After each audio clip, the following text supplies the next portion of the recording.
Hello guys, how are you doing? जैसा कि हमने लास्ट एपिसोड के अंदर देखा था कि लुओ फैंग को उस होली ग्रिल को स्टडी करने का मौका मिला था जिससे कि वो इनलाइटमेंट को हासिल कर सकता था। और इसी के साथ इस एपिसोड की शुरुआत होती है जहां पर हमें देखने के लिए मिलता है कि लुओ फैंग जो था वो अब इस जगह पर आने के बाद स्टडी करने लग जाता है इस इनलाइटमेंट के पाथ को, जहां पर इसे इस ब्रह्मांड की शुरुआत के बारे में भी पता चलता है। इसके अलावा उसे काफी कुछ पता चलने लगा होता है। धीरे धीरे करके वो उस जगह से टेलीपोर्ट होके यहाँ अपने इनर वर्ल्ड के अंदर आ चुका होता है। और इनर वर्ल्ड के अंदर आने के बाद वो कह रहा होता है कि ऐसा लग रहा है कि यहाँ पर मैं अपनी लो ऑफ ओरिजिन के साथ में कनेक्ट कर पा रहा हूँ। तभी यहाँ पर लुओ फैंग की तरफ काफी ज्यादा तेजी के साथ में कुछ तो हलचल होने लगी होती है। तभी वहां पर बबाता भी आ गई थी और फिर लुओ फैंग को बता रही होती है कि जो पावर है ये वर्ल्ड मास्टर लेवल की पावर है, तुम इसकी पावर को देख सकते हो। और लुओ फेंग भी कह रहा होता है कि हाँ, ये फोर्स बहुत ही ज्यादा है। तभी वो बाता कह रही होती है कि तुम्हें नहीं पता, जब से तुम इसके अंदर आए हो तुम्हारी पावर 10 गुना ज्यादा बढ़ चुकी है। इवन गोल्डन हॉर्न बहमूद को देखते हैं जो कि यहाँ पर आसपास की पावर को कंज्यूम करने के बाद बहुत ज्यादा स्ट्रोंग होता हुआ साफ नजर आ रहा था। गोल्डन हॉर्न बहमूद की बॉडी शाइन करने लग जाती है, उसकी बॉडी भी काफी ज्यादा तेजी के साथ में ग्रो हो रही थी जिससे कि यहाँ पर उसकी जो पावर होती है वो बढ़ जाती है। गोल्डन हॉर्न महमूद जो होता है इसी पॉइंट के ऊपर ब्रेक थ्रू करता है अपने रियल मास्टर लेवल के ऊपर, जिससे कि उसकी स्पीड जो होती है वो रीच कर चुकी होती है 100 किलोमीटर्स की तरफ, जिसके चलते अब लुओ फेंग ये देखकर कह रहा होता है कि इसके विंग का जो स्केल है वो अगर स्प्रेड कर दिया जाए तो पूरी की पूरी एक सिटी को अर्थ की कवर कर लिया जाएगा। इवन कह रहा होता है कि सिर्फ एक ही झटके के अंदर अर्थ के काफी सारे चक्कर भी अब ये लगा सकता है। अब लुओ फेंग इसके बारे में सोच ही रहा था, लेकिन तभी उसका मोशा क्लैन का वो जो क्लोन होता है वो भी यहाँ पर अपने रियल मास्टर लेवल की तरफ रीच कर चुका होता है, जिससे कि हमें यहाँ पर उसकी कुछ कुछ डेवलपमेंट भी देखने के लिए मिलती है। लुओ फेंग यहाँ पर एक तरफ गोल्डन हॉर्न बहमूद तो फिर दूसरी तरफ उस क्लोन को देख रहा होता है। लगातार काफी ज्यादा हलचल लुओ फेंग की इनर बॉडी के अंदर हो रही होती है। इवन तभी हमें देखने के लिए मिलता है कि एक बहुत ही ज्यादा खतरनाक सा लहरों का अंबार आ चुका होता है और वो देखने में बहुत ही ज्यादा ह्यूज भी नजर आ रहा था। इवन यहाँ पर कुछ कुछ चीजें उसके अंदर डूब चुकी होती हैं, जबकि हमें देखने के लिए मिलती है कि कुछ नई चीजें भी यहाँ पर आ रही थी, जैसे कि यहाँ पर हमें माउंटेन्स वगैरह देखने के लिए मिलते हैं और कुछ नई चीजें इजाद होती हुई नजर आ रही होती हैं, जिससे कि यहाँ पर अब बबाता बता रही होती है कि अगर यहाँ पर इस चीज को क्रिएट किया जा सकता है तो फिर लुओ फेंग तुम समझ सकते हो कि अब तुम यहाँ पर सक्सीड कर चुके हो अपने मिशन के अंदर। वाकई में आज यहाँ पर मेरे पुराने ओनर होते तो फिर वो ये सब कुछ देखकर बहुत ही ज्यादा खुश होते और बबाता ही कहकर रोने लग जाती है। जिसके बाद लुओ फेंग भी देख रहा होता है इस वर्ल्ड को जो कि यहाँ पर क्रिएट हो चुका था और देखने में बहुत ही ज्यादा शानदार सभी नजर आ रहा होता है। अब लुओ फेंग अपनी प्रैक्टिस से अपनी आईज को ओपन कर लेता है, उसे अपने सामने काफी सारे स्क्रिप्चर्स भी दिख रहे होते हैं जिन्हें वो अपने हाथ में लेकर फील करने लगा होता है। लेकिन सडनली यहाँ पर दिखाया जाता है कि जो डिवाइन होली टैबलेट है इसके अंदर भी काफी ज्यादा पावर चार्ज करने लग जाती है, जो कि लगातार ऊपर की तरफ को ही उठती हुई जा रही होती है, जिसके बाद अचानक से ही वो जाकर स्काई के साथ में हिट कर जाती है और बहुत ज्यादा ह्यूज तरीके से हिट करती है। इवन सिटी के सारे ही लोगों को इसके बारे में पता चल चुका होता है कि यहाँ पर कोई तो है जिसने कि यहाँ पर उस होली पिलर की पावर को एनलाइटमेंट करके हासिल कर लिया है। और ये देखने के बाद दिखाया जाता है कि बाहर दाइलान भी खड़ा हुआ था, जो कि ये चीज को देखता है कि लुओ फैंग तो यहाँ पर अपनी पावर को आराम से काफी ज्यादा आसानी के साथ में हासिल कर चुका है। लुओ फेंग ने लो ऑफ ओरिजिन को समझ लिया है। ये देखना वाकई में काफी ज्यादा शानदार भी था। तभी गांड को देखते हैं जो कि कह रहा होता है कि वाकई में लुओ फेंग तारीफ के काबिल है। जिसके बाद हमें दिखाया जाता है कि वो जो एक गोल्डन ड्रॉप होती है वो लुओ फेंग को मिल जाती है। लुओ फेंग के फोरहेड के थ्रू होते हुए वो उसकी इनर बॉडी के अंदर जाकर समाने लग जाती है और फिर लुओ फेंग आईज ओपन करता है। उसकी फोरहेड के ऊपर हमें एक सोड का मार्क भी देखने के लिए मिलता है। इस इनलाइटमेंट के दौरान लुओ फेंग को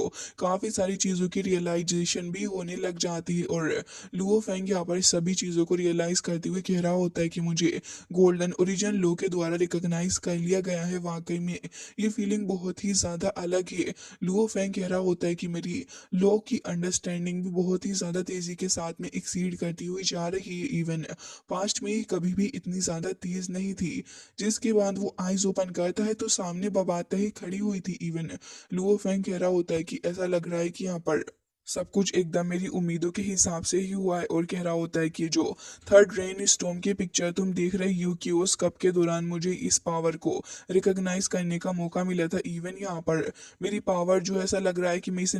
तोंगथियान ब्रिज के 9th लेवल तक हासिल कर चुका हूँ, जिससे कि बहुत ही ज़्यादा बढ़ चुकी है। जबकि लुओ फेंग तुरंत ही उठकर खड़ा हो जाता है, जिसके बाद ये सीन कट होता है और दूसरी साइड का सीन दिखाया जाता है जहाँ पर हमें काफी ढेर सारे जर्क्स देखने के लिए मिलते हैं और एक बंदा भी दिखाया जाता है जिसकी शक्ल अभी साफ साफ विजिबल नहीं होती। ये सारे के सारे जर्ग जो होते हैं वो अपनी क्वीन के पास में ही खड़े हुए थे और हमें दिखाया जाता है कि जैसे ही वो बंदा वहां पर आ रहा था तो फिर कह रहा होता है कि गोल्डन हॉर्न ट्राइब की तरफ से हमें एक मैसेज आया है और उसे ये बता देता है कि यहाँ पर ये जो एक ह्यूमन ट्राइब है उसका कोई बंदा लुओ फैंग जो है वो उनके साथ में अपने किसी तरीके के कॉन्टेक्ट को बनाने की कोशिश कर, साथ ही वो लुओ फैंग के बारे में सब कुछ बता देता है और कह रहा होता है कि मुझे तो लगता है कि वो बंदा जरूर से कुछ ना कुछ करेगा आगे जाके भी। उसे लुओ फैंग की इन सारी चीजों से काफी प्रॉब्लम हो रही होती है। वो ये भी रिवील कर देता है कि ये जो नया बंदा है ये असल में पावर ऑफ लो के ओरिजिन के द्वारा भी रिकॉग्नाइज कर लिया गया है। ये सुनने के बाद तो यहाँ पर वो जो एक टाइप चीज थी उसके अंदर से आवाज आने लग जाती है और वो उसे ऑर्डर देती है कि अब तुम्हें इस चीज के ऊपर एक्शन लेना ही होगा, क्योंकि हम नहीं चाहते कि यहाँ पर ये सारी चीजें आगे बढ़े। इवन वो ये भी कहने लग जाती है कि एक काम करो, यहाँ पर लसाव कॉन्टिनेंट के अंदर जो बंदा है उसको कहो एक्शन लेने के लिए। जबकि ये सीन कट हो जाता है और दूसरी तरफ वापस से देखने के लिए मिलता है साउलिन जो कि यहाँ पर आ चुका होता है। बहुत सारे लोग भी यहाँ पर आए हुए थे और ढेर सारे लोग लाइन लगाकर खड़े हुए होते हैं। तभी हमें देखने के लिए मिलता है कि मास्टर केबू की एंट्री वहां पर हो जाती है और इसके अलावा भी हमें एक बहुत ज्यादा ह्यूज स्टोन मैन वहां पर देखने के लिए मिलता है जिसके हाथ के ऊपर अपना लुओ फैंग खड़ा हुआ था। जिसके बाद सारे ही लोग यहाँ पर लुओ फैंग को एकदम से ही चीयर अप करने लग जाते हैं, क्योंकि लुओ फैंग ही वो पहला ऐसा पर्सन बना है जिसको यहाँ पर लॉ ऑफ ओरिजिन के द्वारा रिकॉग्नाइज किया गया है। और साथ ही लुओ फैंग के फोरहेड के ऊपर वो स्वॉर्ड का भी सिंबल देख पा रहे थे। इवन अब यहाँ पर ही जितने भी जो लोग होते हैं वो बहुत ज्यादा खुश होते हैं और आपस में बातें करते हुए कहने लगे होते हैं कि वाकई में ये जो सीन अब हम अपनी आंखों के सामने देख रहे हैं वो सेंचुरी में बिल्कुल एक बार ही होता है जिसे हम देख पाने के लिए यहाँ पर इतने ज्यादा लकी हैं। तभी यहाँ पर कुछ और लोग बातें करते हुए कह रहे होते हैं कि हाँ, उसे लॉ ऑफ ओरिजिन के द्वारा रिकॉग्नाइज किया गया है, वाकई में उसको अंडर एस्टिमेट नहीं किया जा सकता। तभी यहाँ पर लुओ फेंग सभी को चीयर अप करने लग जाता है और कह रहा होता है कि दोस्तों, गोल्डन हॉर्न ट्राइब जो है और साथ ही ह्यूमन ट्राइब, आज से हम लोग कम्युनिकेट करके एक दूसरे के साथ रहेंगे। वैसे भी अगर यहाँ पर आप लोगों के बीच में कोई भी परेशानी आती है तो फिर हम यहाँ पर पूरे तरीके से उसे सॉल्व करने की कोशिश करेंगे। वो सभी को वो कॉन्टेक्ट भी दिखा देता है जो कि मास्टर युआन और उसके बीच में हुआ है और फिर कहता है कि यहाँ पर एल्डर्स भी मौजूद हैं और उन्हीं को साक्षी मानकर मैं ये सारी की सारी बातें आप सभी से कह रहा हूँ। और अब से मुझे लगता है कि अब हम सभी लोग एक दूसरे को किसी भी तरीके का कोई डैमेज नहीं देंगे और अब बस हमें अपने आप को कंट्रीब्यूट करके आगे ही बढ़ाना है। लुओ फेंग की बातें सभी को बहुत ज्यादा पसंद आ रही होती हैं। लुओ फेंग कह रहा होता है कि ट्राइब के अंदर आगे जाके किसी भी तरीके की कोई मिसअंडरस्टैंडिंग ना हो, इसके लिए भी मैं यहाँ पर काम करूंगा और इस तरीके से यहाँ पर हमारे बीच की सारी की सारी परेशानियां खत्म हो जाएंगी और हम बातचीत कर कर इसको सुलझा लेंगे। अब हमें देखने के लिए मिलता है कि एक और बंदा था इन्हीं में से जो कि बहुत ज्यादा गुस्से से आगे बढ़ते हुए जा रहा होता है। साउलिन भी वहीं पर खड़ा हुआ था और दिखाया जाता है कि अब ये जो ह्यूज स्टोन मैन होता है वो भी यहाँ पर अभी तक लुओ फेंग को सभी से इंट्रोड्यूस करवा ही रहा होता है। लुओ फेंग एक बार फिर से नारा लगाता है कि हम सारे के सारे दुश्मन नहीं बल्कि दोस्त हैं। जिसके बाद लुओ फेंग लगातार नारा लगाता है तो फिर ढेर सारे लोग लुओ फेंग को चीयर अप करने लगे होते हैं। इवन यहाँ पर दिखाया जाता है कि जाओलिन तो बहुत ही ज्यादा खुश भी हो रहा होता है, जबकि यहाँ पर उसका भाई आके खड़ा हो जाता है और कह रहा होता है तो क्या तुमने इसे एक्सेप्ट कर लिया है। जबकि अपने भाई को देखने के बाद वो कह रहा होता है कि ब्रदर, आखिर आप कब वापस आए हो। वैसे मैंने सुना है कि आपकी जो स्ट्रेंथ है वो टोंगथियान ब्रिज के 10th लेवल की तरफ पहुंच चुकी है। जबकि वो बंदा यहाँ पर बहुत ही ज्यादा गुस्से में नजर आ रहा होता है और ऐसा लग रहा था कि शायद लुओ फेंग की प्रेजेंस उसे बहुत ज्यादा गुस्सा दिला रही है। वो ये भी कहने लग जाता है कि अगर मैं यहाँ पर नहीं आता वक्त पर तो शायद मुझे इसके बारे में पता भी नहीं चलता। और मुझे ऐसा लगता है कि हमें कभी भी बाहर के लोगों के ऊपर तो बिल्कुल भी भरोसा नहीं करना चाहिए। आखिर तुम लोग क्यों इन बाहर के लोगों के ऊपर भरोसा कर रहे हो? अब यहाँ पर जैसे ही साउलिन अपने भाई की सारी बातें सुनता है तो फिर वो सोच रहा होता है कि हाँ, इसकी बात में पॉइंट तो है, और एक बार फिर से वो थोड़ा डरने लग जाता है अपने पुराने फियर को लेकर, जबकि वो यहाँ पर कह रहा होता है कि असल बात तो ये है कि मैं देख पा रहा हूँ कि अपनी पावर को कंट्रोल करने की एबिलिटी रखता है और इसकी पावर काफ़ी हद तक ज़्यादा है, लेकिन तभी भी उसका भाई कह रहा होता है कि वो वाकई में अच्छा इंसान है, जबकि वो कह रहा होता है कि ऐसा लग रहा है कि तुम्हारा ब्रेन वॉश कर दिया गया है इस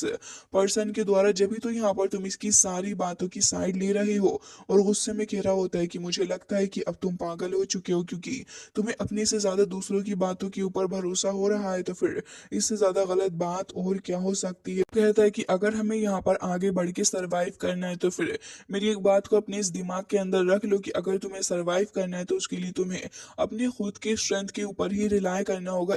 तुम खुद की स्ट्रेंथ के ऊपर रिलाय करके आगे बढ़ सकते हो, या फिर तुम यहाँ पर किसी और के ऊपर रिलाय कर सकते हो, चॉइस तुम्हारी है। लेकिन अभी भी यहाँ पर देखने के लिए मिलता है कि वो सारे के सारे लुओ फेंग को बहुत ही ज्यादा शान के साथ में लोगों को दिखा रहे थे, जबकि लुओ फेंग भी वहां पर खड़ा था। बट ये बंदा ये सब कुछ देख के कह रहा होता है कि यूनिवर्स के अंदर सरवाइव करने का बस एक ही तरीका है, और वो इस बात से बहुत ज्यादा नाखुश नजर आ रहा होता है कि आखिर कैसे इन लोगों ने लुओ फेंग को इतना ज्यादा इंपॉर्टेंट मान के उसे ये उपाधि दे दी है कि लुओ फेंग यहाँ पर जगह ले रहा है इन लोगों को बचाने की, और साथ ही इनके साथ में रिलेशनशिप बिल्ड अप करने की। इसके बाद ये सीन कट होता है और लुओ फेंग आ चुका होता है लॉर्ड युआन के पास ही, और यहाँ पर वो बहुत ही ज्यादा खुश हो रहे होते हैं कि लुओ फेंग ने होली ग्रिल के सीक्रेट को समझ लिया है, जो कि एल्डर सिल्डोन के द्वारा छोड़ा गया था। इवन लुओ फेंग कह रहा होता है कि आपके सपोर्ट की वजह से ही मैं यहाँ पर ये सब कुछ कर पाया हूँ, ये सारा ही मैटर यहाँ पर खत्म हो चुका है अब। लेकिन इतनी ही देर में यहाँ पर अपना केबू भी वहां पर आ जाता है, जो कि कह रहा होता है कि होरी ग्रिल को तो यहाँ पर हमारे प्यारे मास्टर यानी कि लुओ फेंग ने समझ लिया है, लेकिन मुझे लगता है कि हमें इनको लसाओ कॉन्टिनेंट की तरफ को भी भेजना चाहिए। गाड़ी वहां पर खड़ा हुआ था और वो लसाओ कॉन्टिनेंट के बारे में सोचने लग जाता है, जबकि वो अब खुद भी आगे आकर कहने लग जाता है कि मुझे भी यही लगता है कि हमें इसे वहां पर भेजना चाहिए, क्योंकि वहां पर जाने के बाद ये और भी काफी सारी चीजें समझ पाएगा। बीस्ट गोट की घाटी के अंदर जाने के बाद इसे और ज्यादा इनलाइटमेंट हासिल होगी, जो कि हमारे लिए बहुत ज्यादा अच्छी है। साथ ही वो कहने लग जाता है कि बीस्ट जो भी उस जगह पर मौजूद है, तो फिर मैं समझता हूँ कि इससे ज्यादा अच्छी बात और कुछ नहीं हो सकती। लुओ फेंग जैसे ही यहाँ पर बीस्ट गोड की स्टेचू के बारे में सुनता है तो फिर वो सोचने लगा होता है कि आखिर ये क्या हो सकता है। तभी लॉर्ड युआन को देखते हैं, जो कि कह रहे थे कि हमारे एल्डर सिल्दाओ ने एक बार कहा था कि जो भी यहाँ पर उनकी इस इनलाइटमेंट टैबलेट के अंदर की समझने वाली चीज को पूरे तरीके से अपने अंदर उतार पाएगा,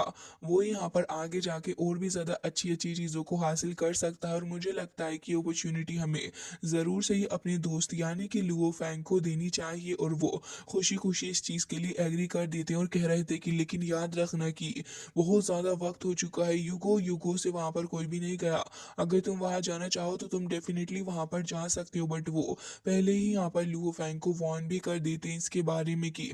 तुम जा तो रहे हो लेकिन अपनी रिस्पॉन्सिबिलिटी पर ही जाना। जिसके साथ ही अब हमें देखने के लिए मिलता है कि लुओ फेंग भी अब अपनी जर्नी में आगे बढ़ के आ चुका होता है। करीब 1 महीना लगा होता है लुओ फेंग को इस जगह पर आने के लिए, और जैसे ही यहाँ पर लुओ फेंग का गार्ड और साथ ही यहाँ केबू आते हैं तो वो कहने लग जाते हैं कि ये जो घाटी तुम देख रहे हो ये बेस्ट है, यहाँ पर तुम डेफिनेटली कुछ ना कुछ गेन जरूर से ही कर पाओगे। हमारी क्लैन के रूल के हिसाब से यहाँ पर सिर्फ एक ही बंदा एंटर कर सकता है, तो मुझे लगता है कि अब तुम आगे जाओ।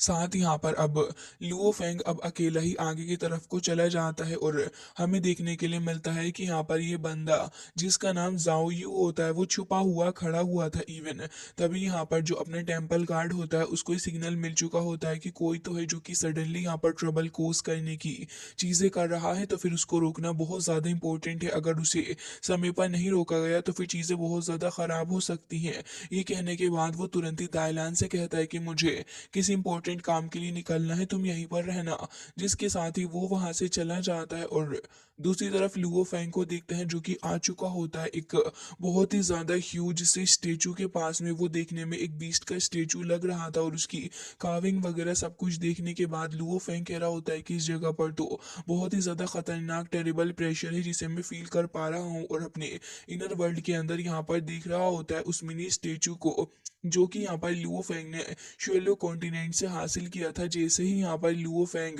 इसे पूरे तरीके से स्कैन करता है तो फिर उसके सामने ही जाकर बैठ गया था, फिर उस स्टेचू को निकाल लेता है। फिर कहने तो दोनों स्टेचूज हैं, इनकी बॉडी बहुत ही ज्यादा हद तक सेम है। इवन यहाँ पर मैं उस टेक्स्ट को भी देख पा रहा हूँ जो कि इसकी बॉडी के ऊपर है, और लुओ फैंग कह रहा होता है कि क्या पता ये सेम ही ऑब्जेक्ट हो और सिर्फ इनके अंदर सिर्फ थोड़ा थोड़ा ही डिफरेंस है जो कि यहाँ पर इनके स्क्रिप्चर के ऊपर है। और कहने लग जाता है कि जो बड़ा वाला है बहुत ही ज्यादा खतरनाक है जबकि छोटा वाला की पावर भी काफी टेरेबल है। जबकि लुओ फेंग अब इसको देखते हुए कह रहा होता है कि आखिर यहाँ पर क्या चल रहा है। लुओ फेंग बबाता को वहां पर निकाल लेता है और बबाता से कहने लग जाता है कि तुम मुझे इसका होलोग्राम प्रोजेक्ट बनाकर दो। बबाता जैसे उसका पूरा प्रोजेक्ट बनाकर देती है तो फिर लुओ फेंग इसे देखकर कह रहा होता है कि डेफिनेटली इसके अंदर कुछ तो खासियत जरूर से ही होगी। तभी बबाता कहने लग जाती है कि हाँ तुमने बिल्कुल सही कहा। जिसके साथ ही यहाँ पर बबाता अब इसकी इनर पावर को स्कैन करने लगी होती है तो यहाँ पर कुछ कुछ डिफरेंस ही दिख रहा था। बाकी यहाँ पर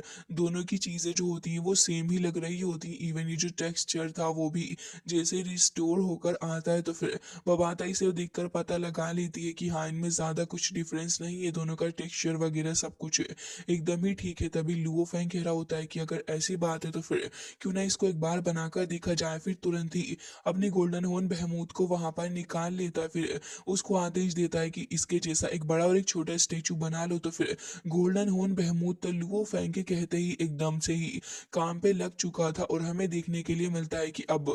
हॉर्न बहमूद काफी ज्यादा तेजी के साथ में यहाँ पर एक बहुत ही ज्यादा बड़ी सी चट्टान को समन करता है। जैसे ही वो चट्टान वहां पर आती है तो अब वो अपने हाथों का इस्तेमाल करता है और एकदम से ढेर सारे कट्स लगाने लग जाता है। जिसके बाद हमें देखने के लिए मिलता है कि जैसे ही वो उसको बनाता है तो फिर वो उसे पूरी ठीक तरीके से नहीं बना पाता। लुओ फेंग उसे फिर से उसको बनाने का आदेश देता है बट वो उसे नहीं बना पा रहा होता, लेकिन अपनी पावर का इस्तेमाल करने के बाद वो हर बार पहले से ज्यादा बेटर उसको बना पा रहा होता है, जिससे कि कहीं ना कहीं से फ्रस्ट्रेशन भी तो हो ही रही। अल्टीमेटली वो उसे बनाने में कामयाब हो गया था, जिसके बाद वो छोटा वाला स्टेचू बनाने लग जाता है। लेकिन जैसे ही वो उसको बनाता है तो पता नहीं क्यों उसको बहुत ही ज्यादा अजीब सा फील होने लगा होता है। सडनली उसकी बॉडी के ऊपर बहुत ज्यादा खतरनाक लेवल का प्रेशर पड़ रहा था। इवन सडनली वो प्रेशर लुओ फेंग के ऊपर भी पड़ने लग जाता है और लुओ फेंग इस खतरनाक से प्रेशर को देखकर हैरान था और कह रहा होता है कि अभी बड़े वाले स्टेचू ने तो कम्प्लीटली इसको इग्नोर कर दिया, लेकिन आखिरी छोटा वाला स्टेचू की तरफ बनाने के बाद इतना ज्यादा प्रेशर हमारे ऊपर क्यों पड़ रहा है। इवन लुओ फेंग के हाथ पैर और उसकी पूरी की पूरी बॉडी यहाँ पर धस रही होती है इस जमीन के अंदर, और गोल्डन हॉर्न महमूद तक भी यहाँ पर इसके सप्रेशन में आ चुका होता है। तो फिर इसकी पावर का अंदाजा लुओ फेंग को लग चुका होता है कि कोई मामूली सी चीज नहीं है बल्कि बहुत ही ज्यादा खतरनाक तरीके का जो भी है बहुत ज्यादा एक्सट्रीम लेवल का ये एक ट्रीजर है। जबकि यहाँ पर ये सारी चीजें चल रही होती हैं और हमें ये दिखाया जाता है कि बंदा जाओ यू यहाँ पर छिप के खड़ा हुआ होता है, वो लुओ फेंग को ही देख रहा था। लुओ फेंग तो यहाँ पर अपनी खुद की दुनिया के अंदर खोया हुआ होता है और इस सारी हिडन स्टोरी को समझने की कोशिश कर रहा होता है कि आखिर ये पावर इतनी ज्यादा बियॉन्ड कंट्रोल क्यों जा रही है। तभी जाओ यू कह रहा होता है कि बस अब यही सही मौका है, और ये कहकर तुरंत ही वो भागता हुआ आता है लुओ फेंग के ऊपर हमला करने के लिए। जबकि लुओ फेंग समझ जाता है कि बंदा उसके ऊपर धोखे से हमला कर रहा है। नून महमूद भी उस सारे प्रेशर के अंदर फंसा हुआ होता है, लेकिन लुओ फेंग खुद भी इस वक्त इस हालत में नहीं है कि वो खुद को कंट्रोल कर पाए, जिससे कि लुओ फेंग बस जल्दी से जल्दी गोल्डन हॉर्न महमूद को आजाद करवाने की कोशिश करता है जिससे कि उसकी जान भी बच जाएगी। लेकिन वो क्योंकि वहां पर कैद था लुओ फेंग चिल्लाता है जिससे कि यहाँ पर आसपास की जगह जो होती है उसमें क्रैक्स पड़ने लगे होते हैं। गोल्डन बीस्ट तुरंत ही आजाद होकर आ जाता है और इस बंदे जाओ यू को थोड़ा पीछे कर देता है चिल्लाते हुए वो जैसे ही पीछे को हटता है तो उसे और भी ज़्यादा गुस्सा आने लगा था और कह रहा होता है कि चलो देख ही लेते हैं कि आखिर तुम अपनी इस हेवनली आर्मर का इस्तेमाल करते हुए क्या करते हो। और तुरंत ही अपने आर्मर को निकाल लेता है जिससे कि बहुत ज़्यादा टेरिफाइंग ऑरा रिलीज हो रहा था। वो अपने आर्मर को होल्ड करता है, फिर लुओ फेंग के ऊपर एक हमला कर देता है, लेकिन तभी लुओ फेंग को देखते हैं जो कि तुरंत ही अपनी स्वॉर्ड को निकालते हुए कह रहा होता है कि लग रहा है कि तुमने अभी तक सबक नहीं सीखा है। और ये कहकर जैसे ही लुओ फेंग आगे बढ़ता है तो दिखाया जाता है कि बंदा जाओ यू भी यहाँ पर लुओ फेंग को नहीं छोड़ता और उसके ऊपर लगातार प्रेशर बढ़ाता जा रहा होता है। दोनों के बीच इसी तरीके से यहाँ पर ये चीजें चल रही होती हैं, जहाँ पर एक तरफ ये बंदा जाओ ये सोच रहा होता है कि लुओ फेंग को इसी वक्त यहाँ से खत्म कर दिया जाए, जिससे कि लुओ फेंग यहाँ से बच के वापस लौट के जा ही ना सकेगा। और इसी तरीके से गोल्डन हॉर्न ट्राइब और साथ ही लुओ फेंग की जो ह्यूमन रेस है इसके बीच में कोई भी कांटेक्ट नहीं रहेगा। ये सारी बातें सोचते हुए वो एक के बाद एक लुओ फेंग के ऊपर हमले कर करके लुओ फेंग को यहाँ से हटाकर दूर फेंक रहा होता है, जबकि लुओ फेंग भी अपने आप को बचाते हुए उसके सारे ही हमलों से खुद को बचाने की कोशिश कर रहा था। बट एक बार तो ये बंदा इतना ज्यादा खतरनाक टेरिफाइंग अटैक कर दी, इस अटैक से तो लुओ फेंग बाल बाल ही बचता है। जबकि देखने वाली बात तो ये थी कि यहाँ पर उसकी हालत बहुत ही ज्यादा खराब हो चुकी होती है। चारों ही डायरेक्शन से हमें काफी सारी फायर भी देखने के लिए मिलती है जो कि यहाँ पर लुओ फेंग को चारों तरफ से सराउंड करी हुई थी। लेकिन लुओ फेंग भी कुछ कम नहीं था, वो भी अपनी स्पीड का इस्तेमाल करे जा रहा होता है और लगातार यहाँ पर इस बंदे को सप्रेस करे जा रहा होता है, जिसके चलते उसको और भी ज्यादा गुस्सा आने लगा होता है। बट यहाँ पर जैसे ही एक बार फिर दोनों आमने सामने आते हैं और फिर उसके बाद एक दूसरे से टकराते हैं, तो फिर एक बहुत ही ज्यादा ह्यूज सा ब्लास्ट हमें चारों ही डायरेक्शन के अंदर देखने के लिए मिलता है। इवन लुओ फेंग भी अपनी पूरी जान भिड़ा देता है और कह रहा होता है कि आखिर वो छोटा वाला स्टेचू इस तरीके से बिहेव क्यों कर रहा है, उसके ऊपर जो टेक्सचर वगैरह है वो आखिर क्यों काफी ज्यादा अलग है। और कह रहा होता है कि मुझे तो लग रहा है कि उसके ऊपर कोड ऑफ लॉ लिखा हुआ है। और इस मिस्ट्री के बारे में लुओ फेंग सोचने लग जाता है कि मुझे लगता है कि शायद ये अपने अंदर कंटेन करता power of gold would water fire and इसके अलावा भी काफी सारी चीजें। लुओ फेंग इसकी पावर के बारे में सोचने लगा था और कह रहा होता है कि आखिर मैं कैसे इसको समझूंगा। जबकि यहाँ पर सामने वो जो बंदा था लुओ फेंग उसके ऊपर सारी की सारी फ्रस्ट्रेशन ही अब निकाल देता है, चिल्लाते हुए आगे बढ़ रहा था, जबकि वो बंदा भी अपनी पूरी जान भिड़ा चुका होता है लुओ फेंग के साथ में फाइट करने के लिए। लेकिन लुओ फेंग की पावर इतनी ज्यादा टेरिफाइंग थी कि यहाँ पर इस बंदी की जो आर्मर होती है धीरे धीरे करके वो चटकने लग जाती है और इन दी एंड यहाँ पर वो रोकने की भी कोशिश करता है लुओ फेंग को और आगे आके लुओ फेंग के ऊपर एक किक से हमला करके उसको काफी ज्यादा दूर ग्राउंड पे फेंक देता है। फिर खुद भी वहां पर आ चुका होता है। दोनों की हालत बहुत ज्यादा खराब थी। बस उसी पॉइंट पे यहाँ पर लुओ फेंग का गार्ड आकर उसे बचा लेता है, जबकि दो गार्ड आकर इस बंदे को पकड़ लेते हैं। अब इस बात से तो वो और भी ज्यादा परेशान हो चुका होता है। जैसे ही वो बंदे उसे धर रहे थे तो वो कह रहा होता है कि मुझे छोड़ दो, मुझे जाने दो, ये बंदा हमारे लिए सही नहीं है, मैं इसे खत्म कर दूंगा, तुम बस मुझे एक मौका तो दो। एंड इसी के साथ ये एपिसोड हो जाता है एंड आई होप कि आपको पसंद आया होगा। मिलते हैं नेक्स्ट वीडियो।